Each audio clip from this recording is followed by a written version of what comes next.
नीलमपुर के जंगल में टुनटुनी चिड़िया अपनी एक बेटी के साथ रहती थी जिसका नाम सुनहरी था। टुनटुनी चिड़िया को अपनी बेटी सुनहरी से बहुत प्यार था और वो उसकी हर ज़रूरत का ख्याल रखती थी। जंगल में मुसलसल बारिश की वजह से उनका भोजन खत्म हो चुका था। टुनटुनी चिड़िया तो जैसे तैसे करके गुजर बसर कर लेती थी, लेकिन उसे अपनी बेटी सुनहरी की फिक्र थी जो उसके बिना अकेले घर में नहीं रह सकती थी। और टुनटुनी चिड़िया बारिश की वजह से सुनहरी को अपने साथ बाहर नहीं ले जा सकती थी, इसीलिए टुनटुनी चिड़िया बहुत परेशान थी।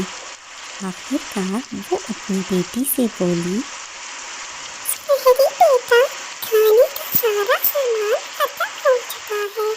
तुम यहाँ बैठकर मेरा इंतजार करो, तब तक मैं तुम्हारे खाने के लिए कुछ लेकर आती हूँ।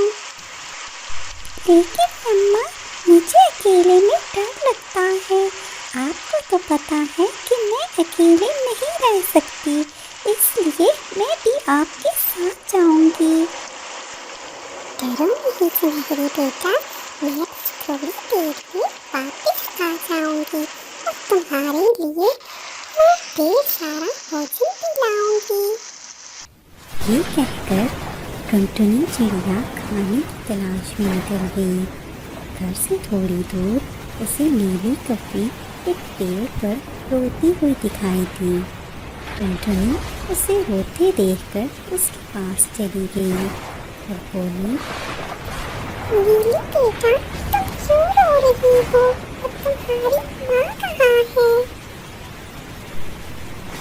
टुनटुनी आंटी, कल जब तेज बारिश आंधी और तूफान था तो उसमें हमारा घर टूट गया और मेरी माँ का उसमें दांत हो गया है।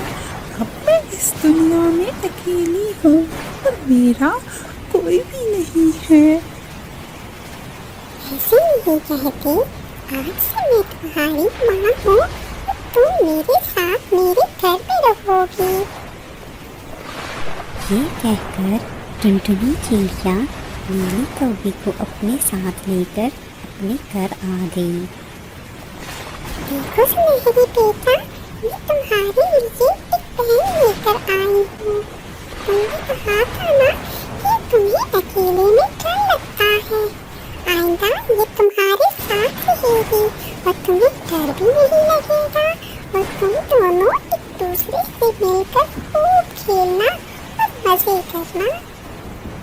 सुनहरी चिड़िया भी नीली कौवी को देखकर बहुत खुश हुई। टुनटुनी नीली कौवी का ख्याल बिल्कुल अपनी सुनहरी की तरह रखती थी और उसे माँ की कमी महसूस न होने देती थी। इस कहानी से हमें ये सबक मिलता है कि हम प्यार और मोहब्बत से किसी के दिल में भी अपना घर कर सकते हैं।